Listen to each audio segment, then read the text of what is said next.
Karakter utama kita dalam anime kali ini adalah seorang pria yang bernama Amakawa Haruto. Di sana bisa dilihat kalau Haruto sedang menaiki sebuah bus untuk menuju ke suatu tempat. Namun sayangnya bus yang dia naiki itu remnya sudah tidak berfungsi dan pada akhirnya membuat mereka bertabrakan dengan sebuah kereta. Kecelakaan itu membuat Haruto dan para penumpang di sana akhirnya meninggal dunia.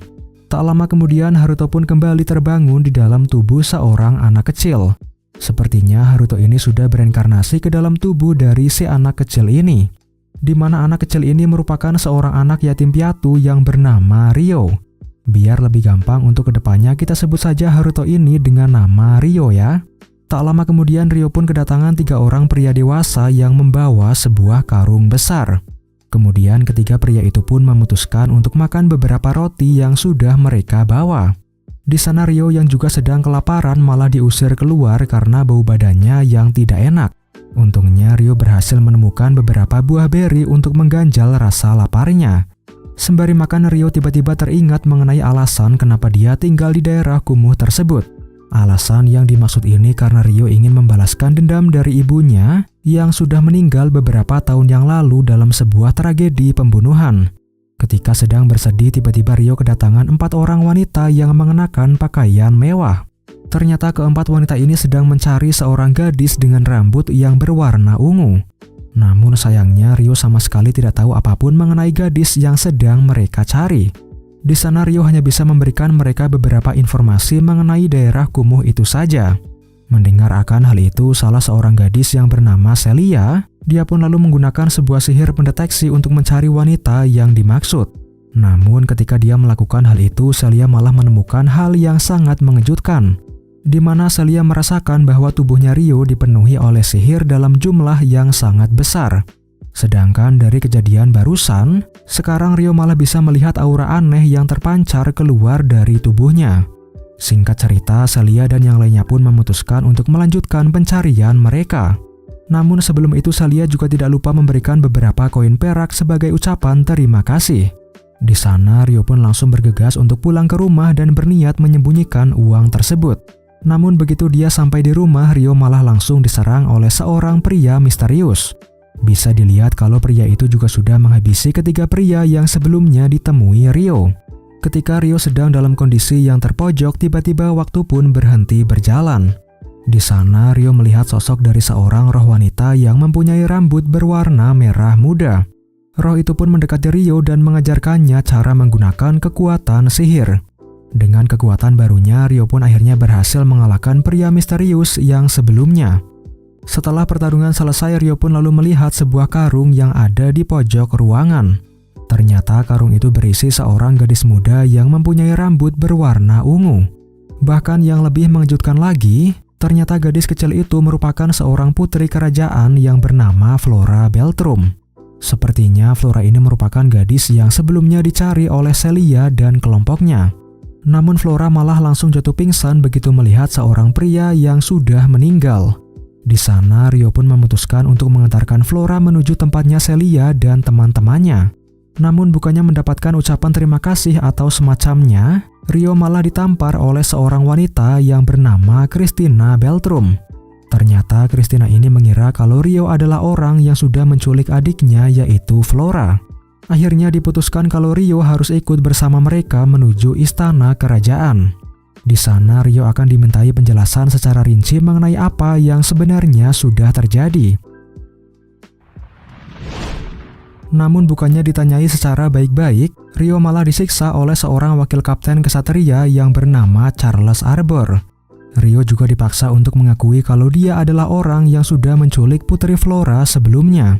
Mendengar akan hal itu tentu saja Ryo pun langsung menolak permintaannya Charles. Karena Ryo sendiri memang tidak terlibat dalam penculikan Putri Flora sama sekali. Di sana Ryo pun kemudian lanjut dipukuli sampai tubuhnya babak belur.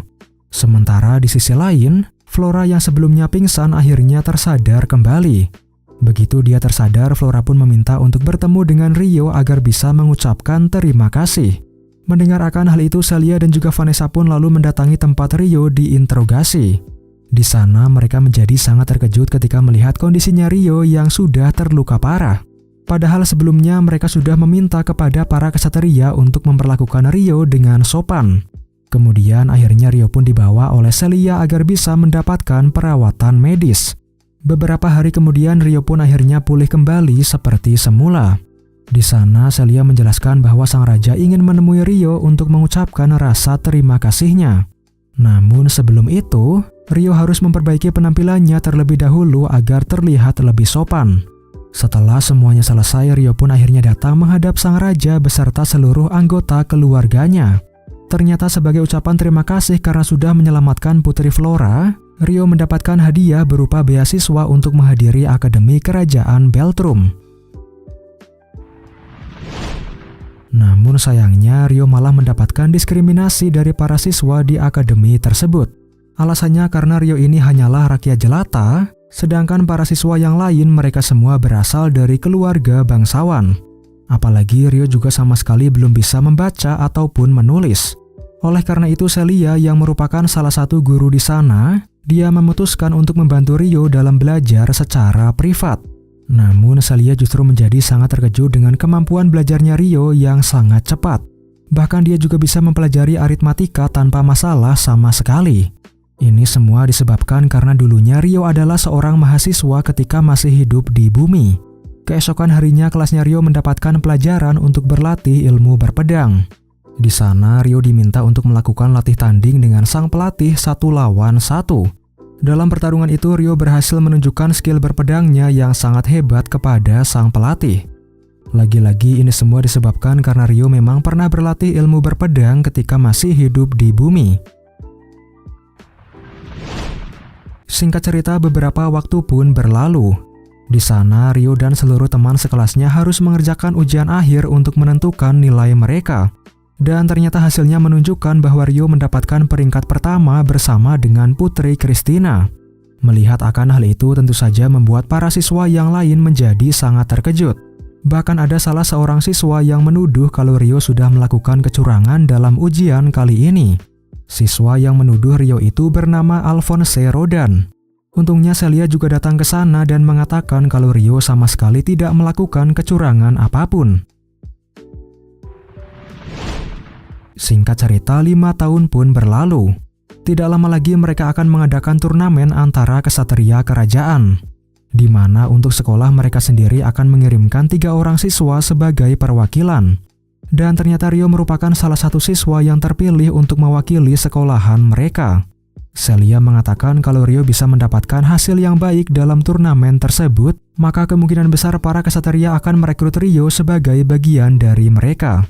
Namun Ryo justru mengatakan kalau dia sama sekali tidak tertarik menjadi seorang ksatria. Ternyata Ryo ini berniat untuk pergi berkelana setelah dia lulus dari akademi tersebut. Ryo berencana untuk melakukan perjalanan menuju sebuah tempat yang bernama Yagumo, di mana Yagumo ini katanya merupakan tempat kelahiran dari kedua orang tuanya Ryo. Mendengar akan hal itu tentu saja membuat Celia menjadi sangat sedih. Karena sebenarnya Celia sudah menyimpan rasa suka kepada Ryo selama ini. Dan kalau Ryo sampai pergi meninggalkannya, tentu saja hal itu akan membuat Celia merasa kesepian. Singkat cerita, turnamen antara ksatria kerajaan pun akhirnya dimulai. Dalam turnamen kali ini ternyata Ryo harus berhadapan dengan seorang ksatria yang bernama Charles. Di mana Charles ini merupakan orang yang sudah menyiksa Ryo ketika dia di istana kerajaan sebelumnya. Kemudian singkat cerita pertarungan antara Ryo melawan Charles pun akhirnya dimulai. Dalam pertarungan kali ini mereka berdua terlihat sangat seimbang kalau membicarakan soal ilmu berpedang. Namun pada akhirnya Ryo berhasil melancarkan serangan kejutan dan memenangkan pertarungan. Awalnya Charles merasa tidak terima dengan kekalahannya melawan Ryo. Walaupun tentu saja keputusan dari wasit sudah bulat dan menyatakan kalau Ryo adalah pemenangnya. Singkat cerita beberapa hari pun berlalu. Di sana Ryo dan teman sekelasnya mendapatkan ujian untuk menjelajahi sebuah hutan. Pemimpin kelompok mereka yaitu Alphonse memutuskan agar mereka melewati jalan pintas saja. Tujuannya supaya mereka bisa sampai di tempat tujuan dengan lebih cepat dan mendapatkan nilai yang tinggi. Sementara di sisi lain Ryo tetap mendapatkan diskriminasi dari teman sekelasnya seperti biasa, di mana dia disuruh untuk membawakan semua tas milik teman-temannya sendirian. Singkat cerita, mereka pun mulai berangkat untuk menjelajahi hutan tersebut. Di tengah jalan mereka harus berhadapan melawan segerombolan goblin yang menyerang. Namun untungnya mereka berhasil mengalahkan para goblin ini dengan cukup mudah. Setelah selesai menghabisi para goblin, mereka pun kembali melanjutkan perjalanan. Sayangnya jalan pintas yang mereka lewati ini ternyata berakhir dengan sebuah jurang. Sepertinya informasi yang mereka dapatkan sebelumnya sama sekali tidak benar. Bahkan lebih parahnya lagi, tiba-tiba muncul beberapa monster orc yang menyerang mereka. Berbeda dengan kawanan goblin sebelumnya, para monster orc ini punya kekuatan yang sangat hebat. Salah satu siswa yang bernama Stewart juga sampai dibuat terluka parah. Kemudian lebih parahnya lagi, Stewart yang terluka malah menabrak Putri Flora dan membuatnya jatuh ke dalam jurang. Untungnya Rio langsung bergegas dan berhasil menyelamatkan Flora tanpa masalah. Namun akibat dari kejadian itu malah membuat Rio sendiri yang terjatuh ke dalam jurang tersebut. Walaupun tentu saja Rio berhasil selamat dengan menggunakan sihir angin yang dia miliki. Sementara di sisi lain, bisa dilihat kalau para siswa bisa bekerja sama dengan sangat baik melawan para monster orc. Dengan itu pun akhirnya mereka berhasil menghabisi para monster yang menyerang. Namun begitu para siswa selesai bertarung, mereka malah berdebat mengenai siapa yang sudah mendorong Putri Flora sampai terjatuh ke dalam jurang. Di sana tentu saja Stewart yang tidak mau disalahkan langsung memfitnah Rio. Stewart mengatakan kalau Rio sudah mendorongnya sampai menabrak Putri Flora dan membuatnya terjatuh ke dalam jurang. Rio yang mendengar percakapan mereka pun menyadari kalau dia sudah tidak mungkin kembali menuju akademi. Karena fitnah yang disebarkan oleh Stewart sudah terlanjur menyebar di kalangan para siswa. Dan kalau Rio sampai kembali menuju akademi, maka bisa dipastikan kalau dia akan mendapatkan hukuman yang sangat berat. Tak lama kemudian, tiba-tiba para siswa ini kedatangan seekor monster yang jauh lebih kuat, di mana semua serangan yang mereka lancarkan sama sekali tidak memberikan dampak apapun. Melihat akan hal itu, para siswa pun memutuskan untuk kabur menuju ke tempat yang aman. Namun sayangnya Putri Flora dan salah seorang siswa malah tertinggal di belakang. Ketika monster raksasa itu hampir menyerang mereka berdua, untungnya Rio juga muncul di sana dan berhasil menyelamatkan mereka. Pertarungan itu berlangsung dengan cukup sengit antara Rio melawan si monster raksasa tersebut.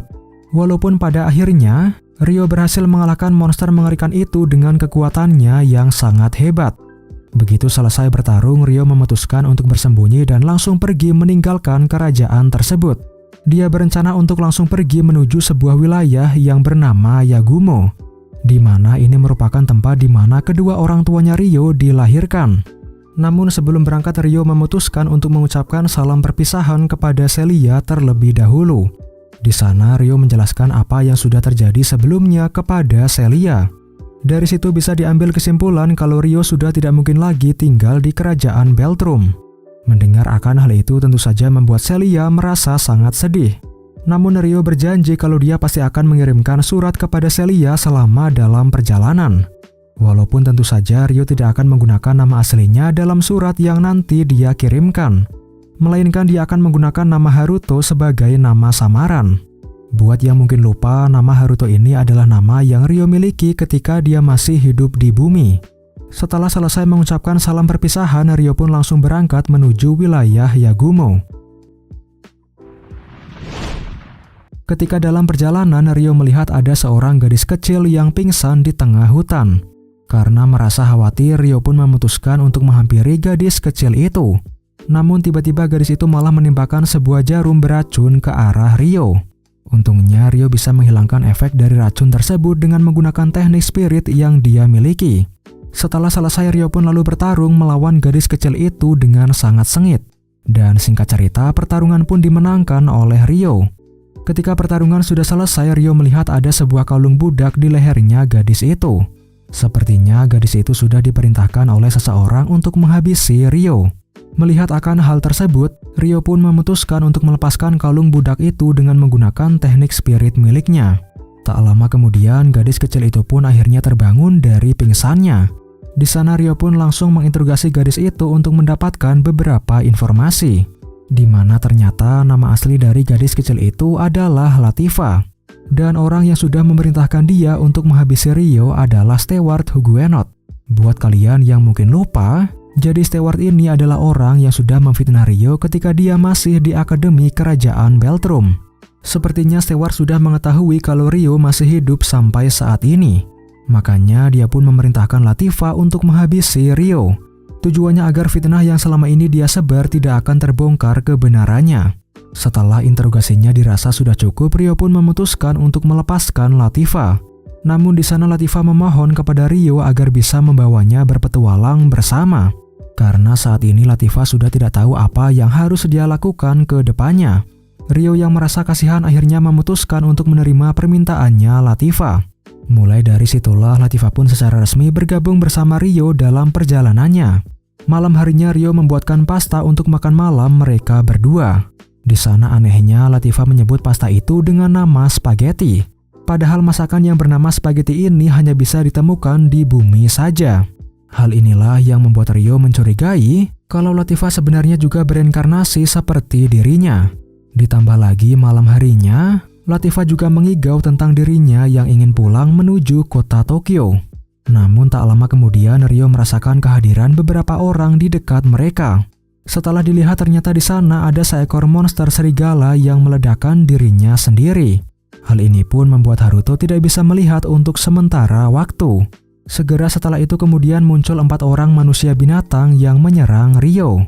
Jadi ternyata mereka berempat ini sudah salah paham dan mengira kalau Rio sudah menculik seorang manusia binatang yaitu Latifah. Rio yang masih kesulitan untuk melihat pun akhirnya berhasil dikalahkan oleh mereka berempat.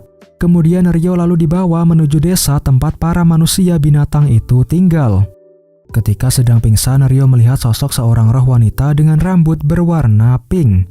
Karena penasaran, Rio lalu bertanya mengenai identitas dari roh wanita itu. Namun anehnya roh itu sendiri pun tidak tahu mengenai identitasnya sendiri. Tapi sebaliknya roh itu justru tahu segala macam hal mengenai Rio.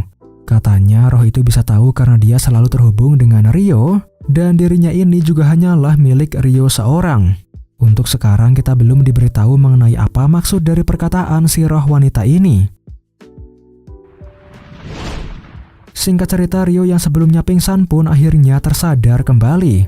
Di sana keempat wanita yang semalam menyerang Rio langsung meminta maaf. Sepertinya Latifah sudah menjelaskan kalau sebenarnya Rio itu bukan orang jahat. Keempat wanita yang sebelumnya bernama Sarah, Orvia, Alma, dan juga Uzuma. Bahkan salah satu tetua dari desa itu yang bernama Ursula juga meminta maaf kepada Rio. Kemudian Ursula mengatakan kalau Rio juga diundang untuk menemui para tetua desa yang lain. Intinya mereka semua ingin meminta maaf kepada Rio secara resmi. Keesokan harinya Rio pun datang menghadiri pertemuan yang dimaksud. Di sana Rio bertemu dengan 2 tetua desa lain yang bernama Sildora dan juga Dominic. Sebagai permintaan maaf, para tetua akan mengabulkan segala macam hal yang diinginkan oleh Rio. Awalnya Rio mengatakan kalau dia ingin menitipkan Latifah di desa mereka. Karena Rio berpikir bahwa Latifah pasti akan aman kalau dia tinggal di sana. Namun ternyata dari awal para tetua ini juga ingin menjaga Latifah di desa mereka. Oleh karena itu Rio pun akhirnya mengganti permintaannya dengan hal yang lain, di mana Rio meminta untuk diajari teknik spirit kepada para tetua tersebut. Karena selama ini Rio hanya belajar teknik spirit secara otodidak saja. Mendengar akan hal itu, para tetua pun menerima permintaan milik Rio dengan senang hati. Tak lama setelah obrolan mereka selesai, tiba-tiba muncul seorang roh wanita tingkat tinggi yang bernama Dryas. Ternyata Dryas ini merupakan roh dari pohon dunia yang ada di tengah desa tersebut. Di sana Dryas mengatakan kalau dia bisa merasakan kehadiran seorang roh di dalam tubuhnya Rio.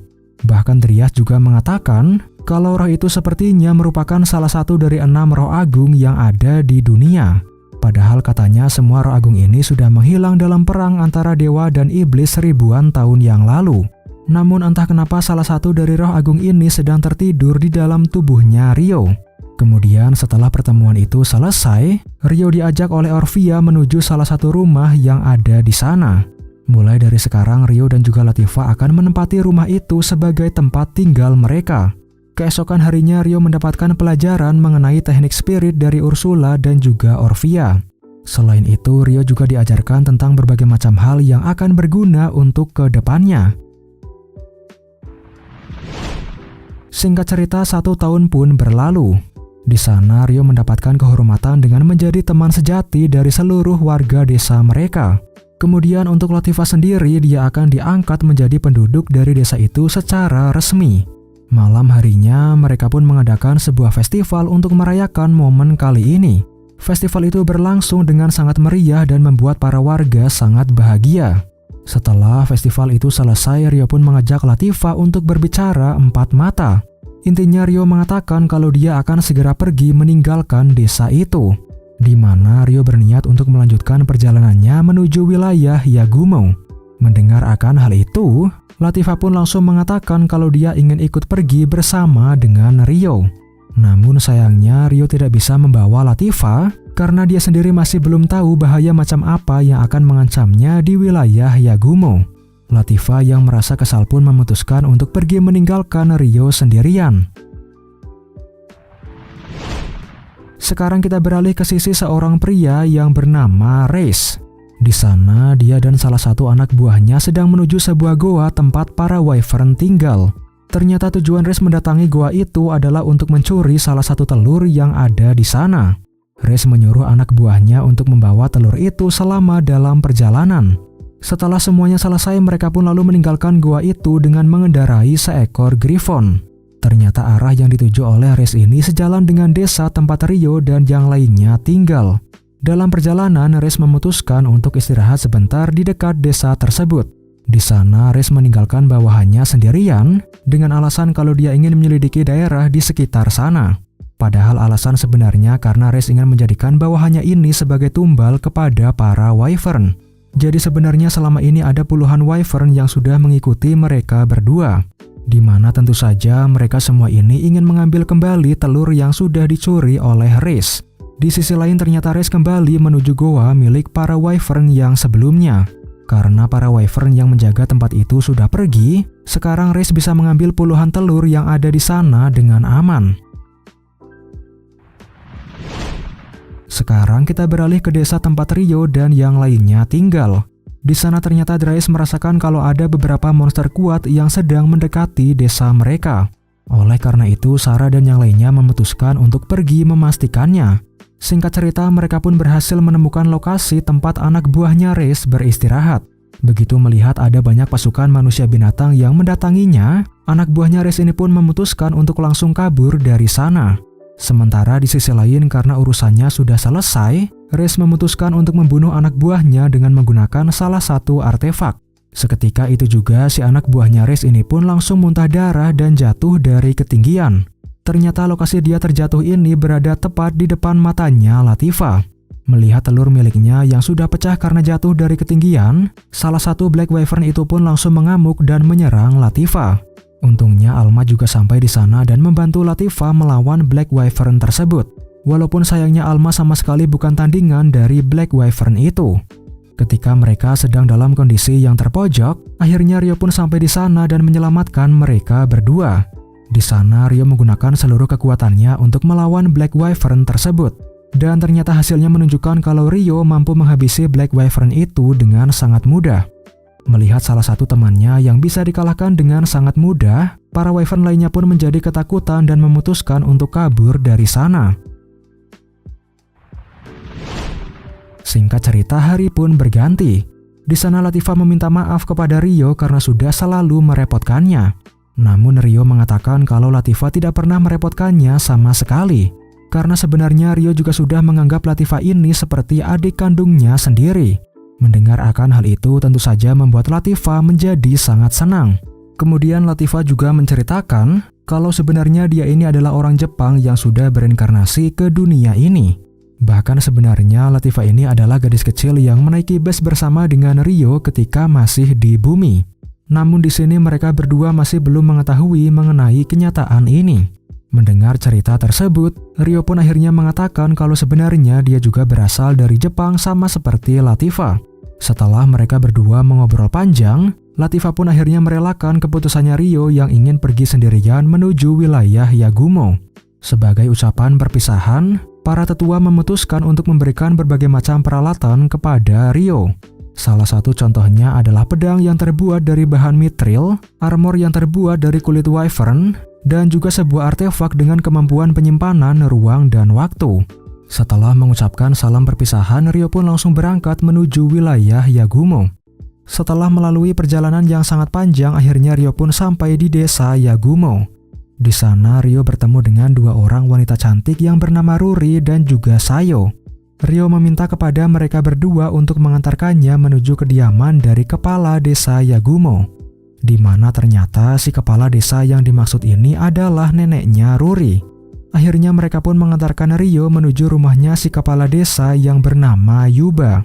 Setelah perkenalan singkat, akhirnya Ryo pun menjelaskan tujuan dia datang ke sana, di mana Ryo menanyakan apakah nenek Yuba ini mengenal kedua orang tuanya Ryo.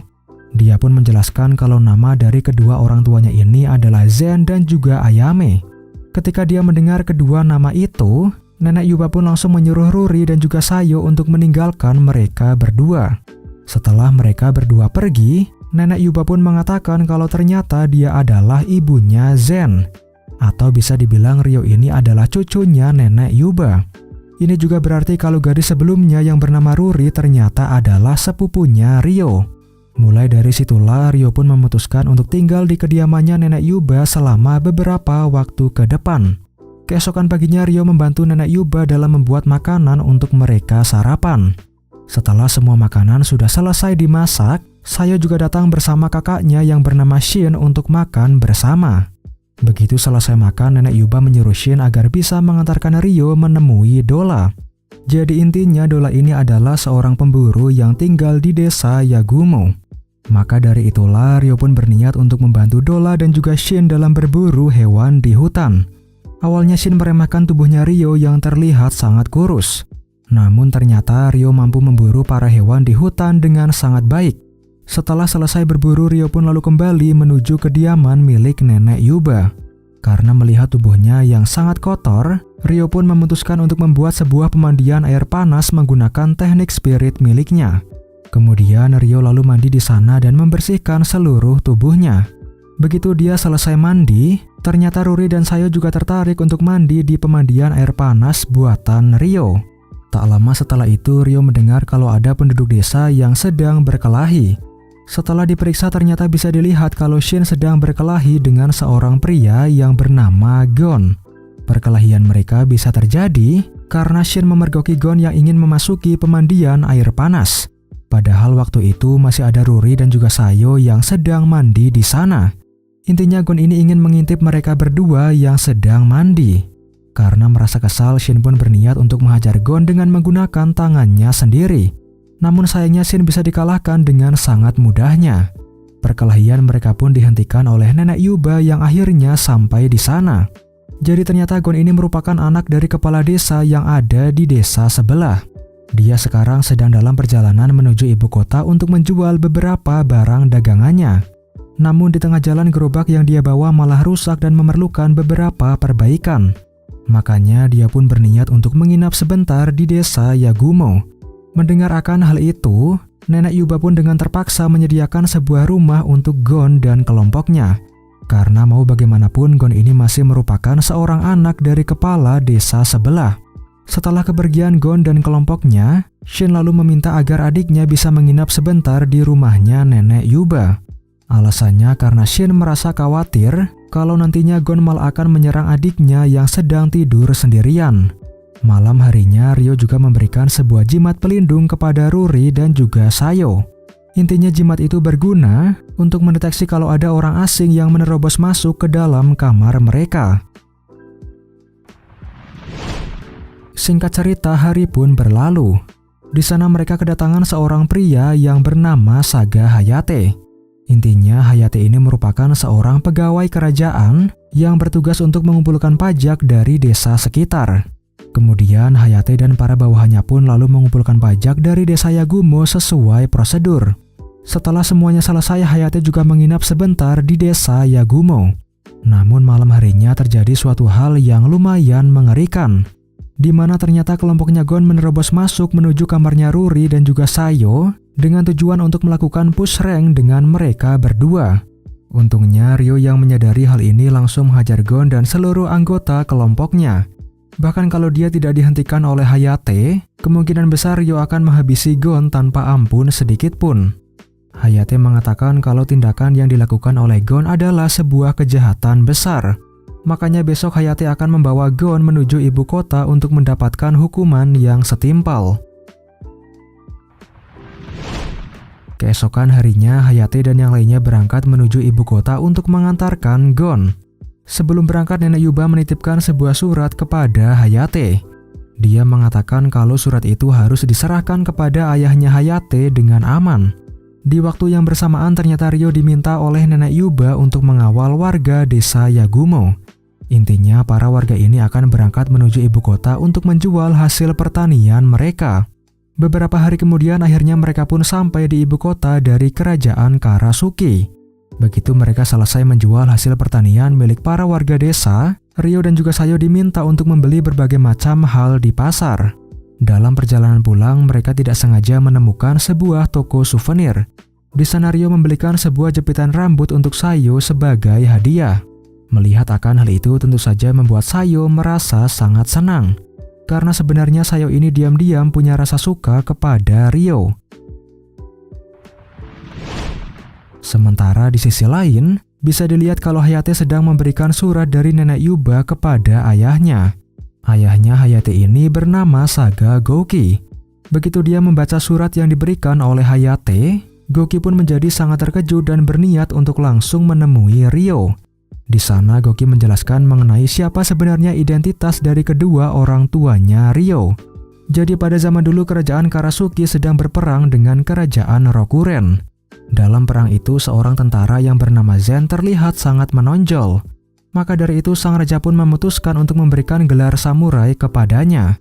Kemudian suatu hari Zen diminta untuk melakukan pertarungan persahabatan melawan Gouki. Di mana Gouki ini merupakan salah satu samurai terbaik yang ada di kerajaan Karasuki. Dari pertarungan itu, Gouki merasa kalau Zen punya bakat yang sangat luar biasa. Makanya Gouki pun merekomendasikan Zen untuk menjadi pengawal dari putri kerajaan. Dan putri kerajaan yang dimaksud ini adalah Karasuki Ayame. Seiring berjalannya waktu mulai tumbuh benih-benih cinta antara Zen dan juga putri Ayame. Sampai suatu hari kerajaan Rokuren mengajukan gencatan senjata. Namun ternyata pangeran dari kerajaan Rokuren ini menyukai putri Ayame. Makanya pangeran itu pun menyuruh para bawahannya untuk menculik putri Ayame. Untungnya penculikan itu berhasil digagalkan oleh Zen.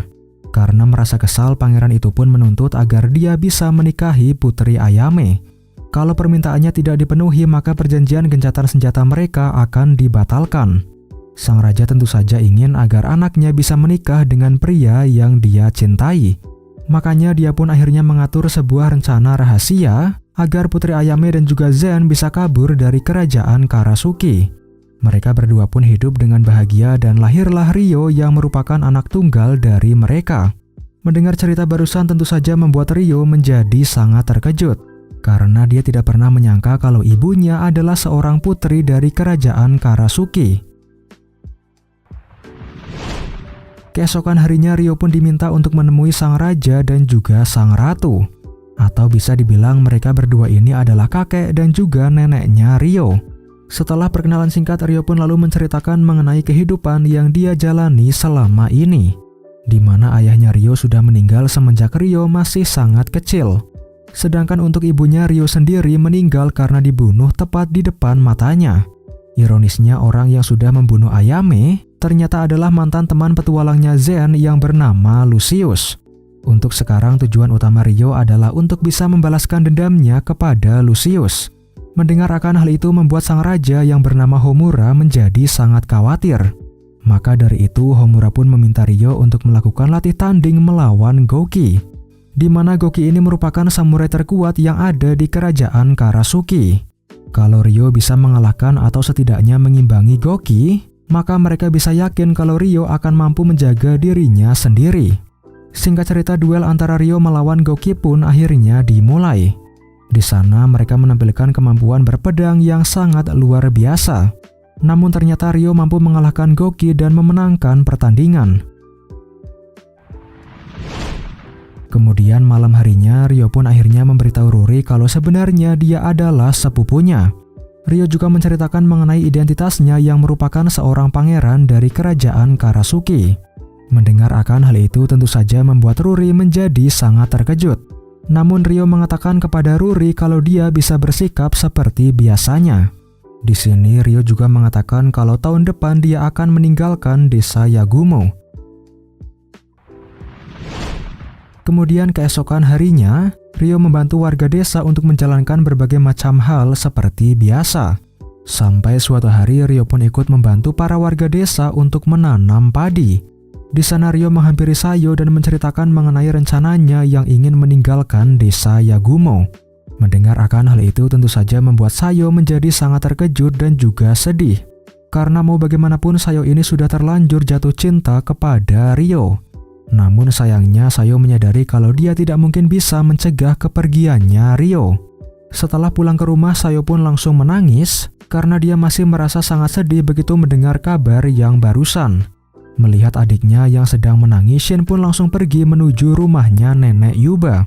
Di sana Shin memohon kepada Rio untuk mengurungkan niatnya dan tetap tinggal di desa Yagumo saja. Namun Sayo langsung menghentikan kakaknya karena dia sadar bahwa keputusannya Rio sudah tidak mungkin bisa diganggu-gugat. Mulai dari situlah bisa dilihat kalau Sayo selalu melatih kemampuan fisiknya dan juga teknik spirit miliknya. Tujuannya agar dia bisa menjadi lebih kuat dan tidak bergantung kepada orang lain. Singkat cerita, beberapa bulan pun berlalu. Hari ini para warga di desa Yagumo sedang mengadakan festival panen bersama. Di sana Sayo tiba-tiba mengajak Rio untuk berbicara empat mata. Intinya tujuan Sayo mengajak Rio ini adalah untuk menyatakan rasa cintanya. Namun sayangnya Rio mengatakan kalau dia tidak bisa membalas perasaannya Sayo. Kemudian Sayo memohon kepada Rio untuk membawanya dalam perjalanan dia ke depannya. Sayo juga mengatakan kalau dia sudah berlatih selama beberapa bulan terakhir, makanya dia tidak akan menjadi beban untuk Rio dalam perjalanannya. Namun seperti yang kita ketahui bahwa tujuan Rio kali ini adalah membalaskan dendamnya kepada Lucius, yang artinya perjalanan dia kali ini akan sangat berbahaya untuk orang lain. Karena alasan itulah Rio tidak akan bisa membawa Sayo dalam perjalanannya kali ini. Keesokan paginya Rio berpamitan dengan Nenek Yuba dan juga Ruri. Setelah semua keperluannya sudah selesai, Rio pun langsung berangkat meninggalkan desa Yagumo. Begitu dia sampai di gerbang desa, tanpa disangka-sangka ternyata Sayo sudah ada di sana sambil menunggu Rio. Intinya Sayo berniat untuk mengucapkan kata-kata perpisahan kepada Rio untuk yang terakhir kalinya. Sayo juga mengatakan agar Rio harus terus berjuang untuk mencapai tujuan hidupnya. Setelah mengucapkan salam perpisahan dengan Sayo, Rio pun akhirnya berangkat menuju hutan roh. Singkat cerita, Rio pun akhirnya sampai di hutan roh tanpa masalah sama sekali. Di sana Rio mendapatkan sambutan yang sangat hangat dari Latifah dan yang lainnya. Rio mengatakan kalau dia berencana untuk tinggal di hutan roh selama beberapa bulan ke depan. Kemudian Rio juga mendapatkan sebuah ide untuk membuat rumah yang bisa dia simpan di dalam penyimpanan ruang dan waktu. Mendengar akan hal itu, Dominic mengatakan kalau dia akan membuatkannya untuk Rio.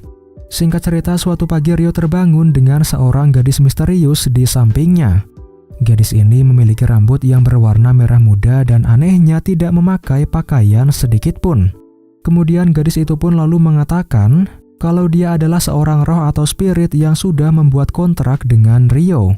Namun anehnya gadis ini sama sekali tidak mengingat apapun mengenai dirinya sendiri. Bahkan sampai namanya sendiri pun dia tidak ingat. Tapi sebaliknya gadis itu justru mengetahui semua hal tentang Rio. Termasuk dengan kenyataan bahwa Rio adalah orang Jepang yang sudah bereinkarnasi. Di sana gadis itu juga bisa menggunakan telepati untuk berkomunikasi dengan Rio. Berhubung gadis itu masih belum punya nama sama sekali, dia pun meminta Rio untuk memberikan nama kepadanya. Kemudian Rio pun memberikan nama Aisyah kepada gadis itu. Dalam bahasa kuno, Aisyah ini berarti musim semi yang hangat atau musim semi yang indah. Singkat cerita, Rio pun lalu membawa Aisyah menemui Dryas dan juga para tetua dari hutan roh. Di sana Darius mengatakan bahwa dia tidak mengenali identitas dari Aisyah sama sekali. Dia juga tidak mengetahui kenapa Aisyah bisa kehilangan ingatannya seperti sekarang. Kemudian Darius pun menanyai berbagai macam hal untuk mengetahui roh macam apa si Aisyah ini. Lalu Aisyah pun mengatakan bahwa dia mampu menggunakan teknik spirit dari semua elemen. Mendengar akan hal itu tentu saja membuat Darius dan semua orang di sana menjadi sangat terkejut. Karena orang yang bisa menguasai teknik spirit dari semua elemen bisa dibilang sangat jarang terjadi. Makanya Ryo pun diminta untuk bertarung melawan Aisyah agar bisa mengetahui kekuatannya. Dalam pertarungan itu, Ryo menggunakan seluruh kemampuannya untuk melawan Aisyah. Namun ternyata Aisyah mampu meniru semua teknik yang digunakan oleh Ryo. Di sana, Ryo dan juga Aisyah berniat menggunakan teknik spirit yang jauh lebih kuat. Namun sayangnya Darius langsung menghentikan pertarungan mereka berdua. Karena kalau dilanjutkan maka bisa jadi hutan roh akan berada dalam bahaya besar. Setelah selesai, Darius kemudian mengatakan bahwa dia akan mengajari segala macam hal tentang roh kepada Aisyah. Hari-hari pun berlalu dan Aisyah mulai terbiasa tinggal di hutan roh. Sampai suatu hari Dominic mengatakan kalau dia sudah berhasil menyelesaikan rumah pesanan Ryo. Karena rumah pesanannya sudah selesai, Ryo pun memutuskan untuk meninggalkan hutan roh dalam 2 hari. Sebelum berangkat, Ursula memberikan sebuah kristal teleportasi kepada Ryo. Intinya Ryo bisa menggunakan kristal itu untuk kembali menuju hutan roh kapanpun dia mau. Selain itu, Sildora juga memberikan sebuah anting sihir kepada Ryo yang berfungsi untuk mengubah warna rambutnya Ryo sesuai keinginannya. Di mana ini akan sangat berguna ketika Ryo akan melakukan penyamaran atau semacamnya. Apalagi tujuan Ryo kali ini adalah kerajaan Beltrum. Dan seperti yang kita semua ketahui, bahwa untuk sekarang Ryo adalah seorang buronan di dalam kerajaan tersebut. Setelah mengucapkan salam perpisahan kepada semua orang, Ryo dan juga Aisyah pun lalu berangkat menuju kerajaan Beltrum. Kali ini Ryo berniat untuk mengunjungi Celia yang sudah selalu membantunya semasa sekolah. Singkat cerita, mereka pun akhirnya sampai di kerajaan Beltrum. Di sana Ryo mengubah warna rambutnya agar identitasnya tidak ketahuan. Malam harinya mereka menyusup masuk menuju akademi dan mencari ruang penelitian milik Celia. Ketika mereka sampai di sana, sayangnya ruangan itu sudah benar-benar kosong. Karena penasaran, mereka pun lalu menanyai salah seorang peneliti lain dengan menggunakan sihir ilusi. Dari situlah Ryo pun akhirnya mengetahui bahwa Celia akan segera menikah dengan Charles Arbor. Walaupun tentu saja pernikahan ini hanyalah pernikahan politik yang sebenarnya tidak diinginkan oleh Celia. Karena mau bagaimanapun orang yang dicintai oleh Celia hanyalah Ryo seorang. Buat kalian yang mungkin lupa, intinya Charles ini adalah orang yang sudah menyiksa Ryo ketika di istana kerajaan. Namun Ryo juga sempat menghajar Charles waktu dia mengikuti turnamen antar kesatria kerajaan. Kembali ke cerita, Ryo pun lalu menyusup masuk menuju istana tempat Celia berada. Di sana Ryo berhasil menemui Celia tanpa diketahui oleh para penjaga. Begitu melihat Ryo, Celia pun menjadi sangat bahagia dan langsung memeluknya. Kemudian Ryo lalu bertanya apakah Celia benar-benar ingin menikah dengan Charles. Mendengar akan hal itu, Celia pun berbohong dan mengatakan kalau dia memang ingin menikah dengan Charles. Karena kalau Celia tidak menerima pernikahan ini, maka posisi keluarganya yang akan berada dalam bahaya. Ryo sebenarnya menyadari kalau ada yang tidak beres dengan pernikahannya Celia. Namun sayangnya Celia malah menyuruhnya untuk pergi meninggalkan istana tersebut. Singkat cerita, hari pun berganti. Dan hari ini adalah hari pernikahan antara Celia dan juga Charles. Di sana mereka mengadakan parade untuk merayakan upacara pernikahan tersebut. Begitu kelompoknya Celia sampai di lokasi pernikahan, tiba-tiba Ryo malah membuat kekacauan dengan menyerang para penjaga. Meskipun para penjaga ini adalah pasukan elit yang sudah disiapkan oleh Charles, namun Ryo bisa menghabisi mereka semua dengan sangat mudah. Hingga pada akhirnya Ryo pun sampai di lokasi tempat Celia berada. Di sana Ryo langsung menghajar Charles dan juga menjadikan Celia sebagai seorang sandera. Tujuannya agar para penjaga tidak berani mendekat dan Ryo bisa berbicara dengan Celia. Kemudian Ryo pun menggunakan telepati untuk bertanya kepada Celia apa sebenarnya keinginannya. Karena Ryo sudah mengetahui bahwa sebenarnya keluarganya Celia ini diancam oleh keluarga Duke Arbor. Rio juga mengatakan bahwa dia bisa menghentikan pernikahan ini kalau Celia memang menginginkannya. Kemudian dia bisa membawa Celia pergi meninggalkan kerajaan Beltrum. Dengan itu, maka keluarganya Celia tidak akan disalahkan atas gagalnya pernikahan kali ini. Awalnya Celia sedikit ragu dengan rencana yang ditawarkan oleh Rio. Namun pada akhirnya Celia memutuskan untuk percaya dengan Rio dan menerima penawarannya. Di sana Rio pun lalu berpura-pura menjadi penjahat dengan mengatakan bahwa dia akan menculik calon istrinya Charles. Kemudian Rio pun memeluk Celia dan membawanya kabur dari tempat tersebut. Melihat akan hal itu, tentu saja para penjaga tidak membiarkan Rio kabur begitu saja. Mereka menggunakan segala macam cara agar bisa menangkap Rio dan mengambil Celia kembali. Untungnya Rio mampu menghalau semua serangan mereka dengan cukup mudah. Namun yang paling merepotkan adalah kabur dari para pasukan yang mengendarai Griffon. Oleh karena itulah Rio pun memutuskan untuk menyerahkan Celia kepada Aisyah. Rencananya adalah Rio akan menjadi umpan agar mereka berdua bisa kabur dengan aman. Kemudian mereka akan bertemu kembali ketika sudah berhasil keluar dari ibu kota kerajaan. Singkat cerita, Rio pun lalu melawan para penjaga untuk menarik perhatian mereka. Di sana Rio mampu menghabisi para penjaga yang menyerangnya tanpa masalah. Namun tak lama kemudian tiba-tiba muncul Alfred yang merupakan pemimpin dari para penjaga ini.